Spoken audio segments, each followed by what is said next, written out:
1900, the world was introduced to little Dorothy from Kansas and her little dog, too. The Wizard of Oz books were an instant hit, many of them focusing on Dorothy and her adventures in Oz. Then, the hit movie came out in 1939 and changed filmmaking forever. Technicolor suddenly became the standard, not simply an option, and world-building leapt to a new level. The Wizard of Oz is also attributed with the popularization and sales of color TVs when the movie was released to television later on. Experts estimate that The Wizard of Oz is still one of the most watched films in the US, and it's a cultural icon, with Dorothy's ruby slippers as one of the most popular exhibits at the Smithsonian still today. But why? Why is Dorothy's story so memorialized and appreciated across generations? I think it's because of her journey. She changes and grows, and she also encourages others to change and grow all along her way.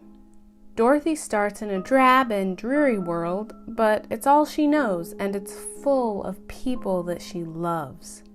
When she gets to the magical land of Oz, she's a hero, a celebrity, but she misses what she knows, and of course, her family.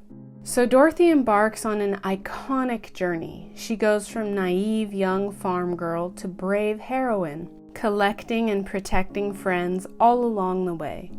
Although Dorothy changes and ages, she stays true to her core belief and personality trait as a protector. She loves her dog, her friends, her family, and she does whatever it takes to return home to her family, but she makes sure to protect, uplift, and help her friends along the way.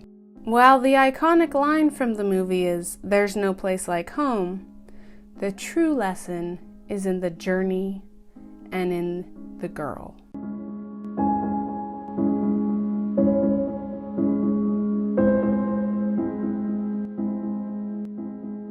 Hello, witches, women, and other lovely listeners. I'm Hannah, the bipolar bisexual host of this bi-weekly podcast of Witches and Women.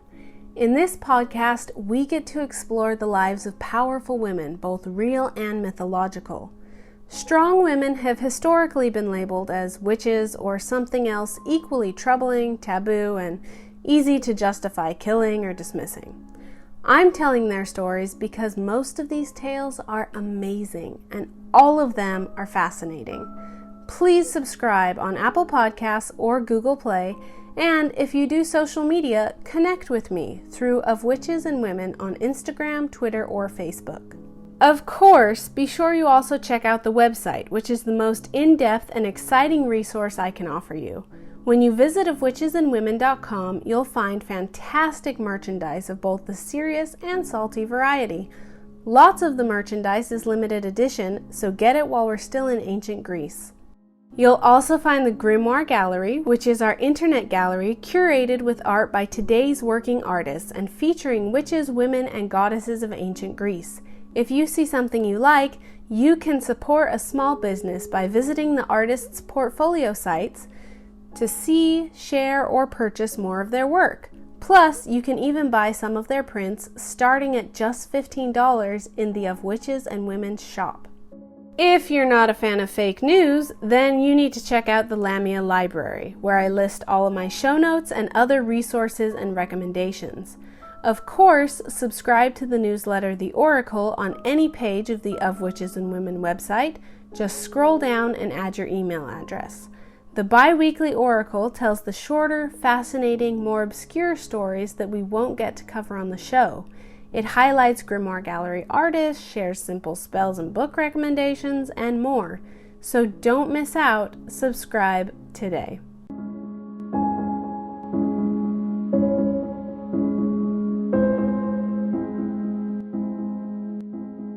Persephone is the daughter of Zeus and Demeter. Thank heavens she took after her mother and became the goddess of vegetation, flowers, and springtime. Persephone grew up a very curious and overly protected child. Knowing how her sister Hera treated Zeus's bastards, Demeter carefully watched over Persephone's each and every move. Mother and daughter were compatible, and their powers over agriculture vital to humanity's survival, and they were worshipped and respected goddesses. As Persephone grew, she began to explore her powers and the world she lived in more and more. Persephone was probably often bored by her mother's constant attention and irritated by Demeter's hovering. She was a goddess, after all. And, well, you know how teenagers can be. According to Hesiod, teen Persephone was innocently gathering flowers one day with Artemis and the Oceanids when Hades ripped open the earth and kidnapped the beautiful goddess, forcing her to become his wife. Persephone mourned the marriage, refusing to eat or be happy at Hades' side.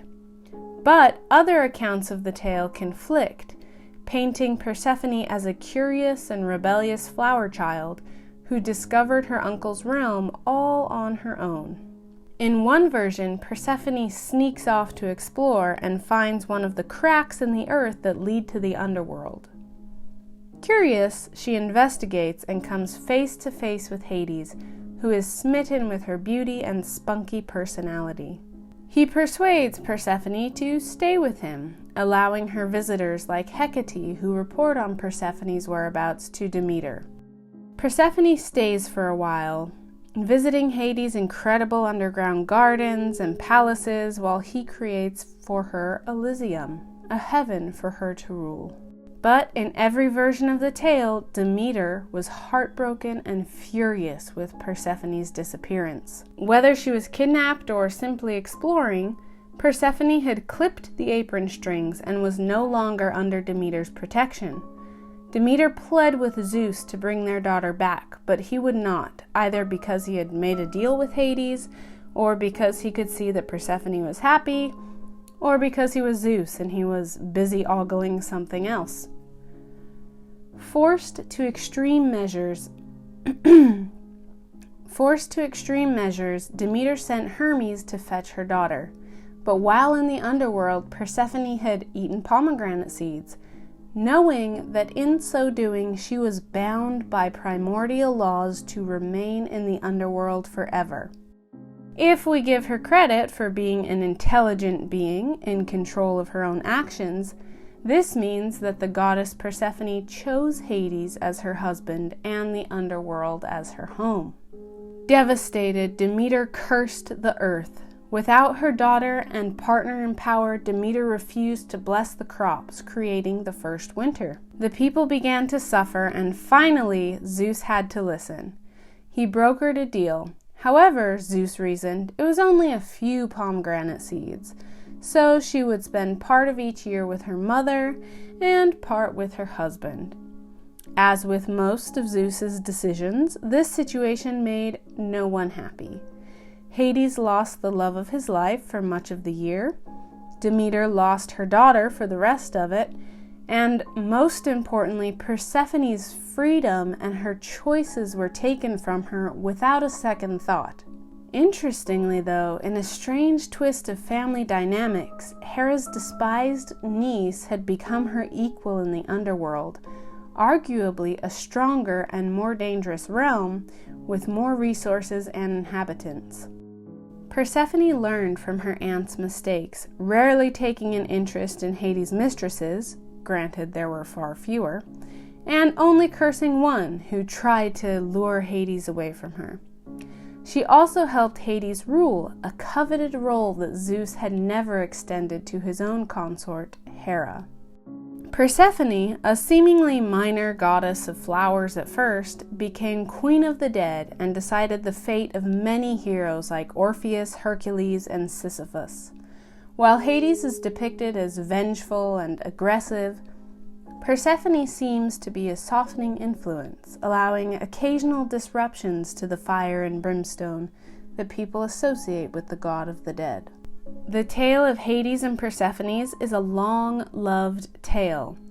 Like Hecate, Persephone is a goddess revered not just in ancient Greece, but in many, many other cultures, long before and long after the rise and fall of Greece. She goes by many names, but the goddess of plant life, married to the god of death, is a common trope in nearly a dozen ancient religions, all with similar origin stories and explanations for the seasonal changes. Maybe it is the contrast or balance of life and death that these two deities bring together. Maybe it was a comfort to think that a goddess of flowers and life could sway their course in the afterlife, or maybe it was some other reason entirely. Who knows why the story was transcendent and integrated into so many cultures for thousands of years. And now it's back. Many have seen the beautiful Lore Olympus webtoons spinning a new and improved version of Hades and Persephone's love story. In this new version, the god and goddess are equals, devoted to each other, and they watch as the dynamics between the pantheon of Greek gods, seemingly determined to self-destruct, unfold in comical and sometimes familiar ways.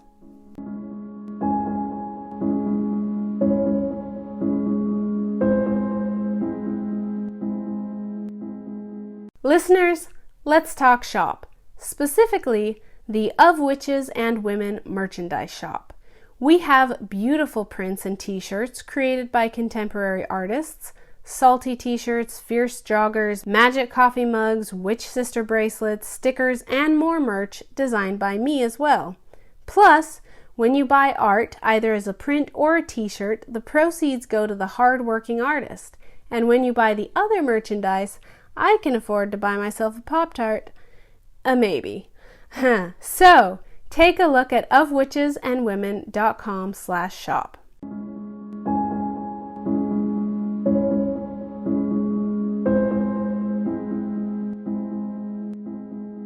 Persephone and Dorothy have a lot in common. Both are perceived as young and naive and not ready to venture out on their own. But both are strong, powerful, stubborn, and kind. They protect and they love in their own ways. Interestingly, while Dorothy chooses to go home in the movie, she later returns to Oz in the books, often, and she ends up living there with Aunt Em and Uncle Henry. What she loved most was relationships and family, and once she could bring them with her, she chose the immortal, peaceful land of Oz in a heartbeat, helping her good friend, Princess Ozma, rule the land with a gentle and fair hand. Persephone, perhaps, was seeking the opposite, space and boundaries from her mother when she stumbled into a different immortal realm. And, unfortunately, in the ancient retellings, her ending is not so happy, as once she makes her choice to call the underworld home, Zeus steps in and nullifies her right to choose. Nonetheless, Persephone is an active goddess in many myths and makes the best of her situation, even though it was not the situation she would have chosen for herself.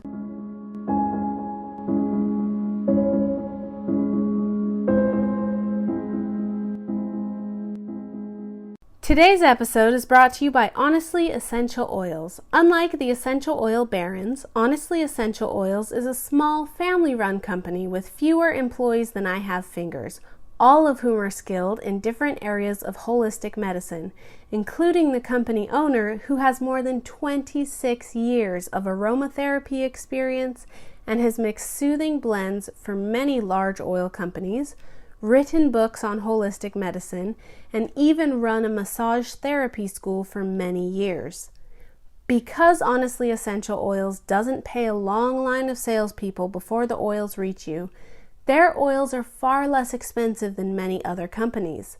Plus, Honestly Essential Oils are sourced and tested to verify a high concentration of top quality oils in every bottle. Every single Honestly Essential oil and carrier oil is either certified organic, kosher, or vegan, and all of them are completely composed only of the highest quality food-grade extracts and oils. Honestly Essential Oils are great for meditation, soothing colds, cooking, or whatever you need. You can try out Honestly Essential Oils for yourself with a 100% satisfaction guarantee, and listeners of this podcast get 10% off your first order when you use the promo code WITCHES at checkout.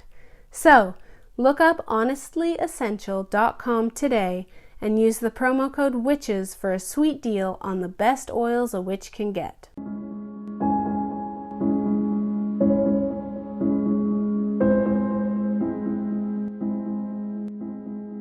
I recently read online about a witch who kept plants in her windowsill, and when one started to die, even though it received excellent and regular care, she told a friend, concerned. I wish I could find the source, because the friend said that the plant may be drawing in negative energy from some outside source and protecting the homeowner from bad vibes or a spell. There have been legitimate scientific studies conducted that suggest plants may have slightly more acuity with the world around them than we originally believed. I think about these two things in correlation a lot. And tonight's charm derives from that special bond that nature and plants and Persephone and death and Hades hold in our subconscious minds. For this ritual, you will need to go outside to a place with plant life. Stand with your feet firmly planted. Ground yourself in the space. Close your eyes and visualize yourself growing like a tree. Feel strength in your legs as they take root in the ground. Feel the sun and wind and air on your hands, and imagine that you could soak that energy in like a leaf. In your mind, feel your tree grow bigger, stronger, and enter the fall season. Feel the leaves dying, the sun retreating, the temperature dropping. Imagine snow covering your dead branches and then dripping into the soil at your feet, nourishing you to awaken you again in the spring. Walk yourself through spring in your mind, fresh, cool sunshine hitting your face and new leaves and branches sprouting, full of life and energy, a circle of life. After a few minutes of this meditation, you're done. Open your eyes and hopefully feel a little more attuned to nature and energy.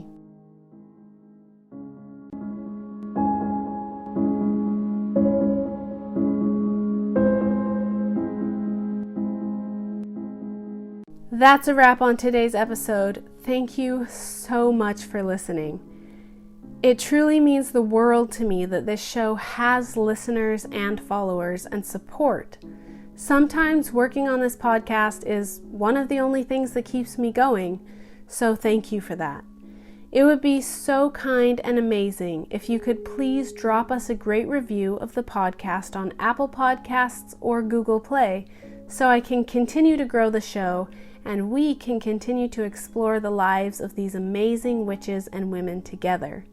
If you want, you can also connect to me and the pod on social media and look up ofwitchesandwomen.com for even more great content. Thank you so much, listeners. Stay fierce, witches, and we'll catch you next time. Of Witches and Women is brought to you by SHH Media, LLC.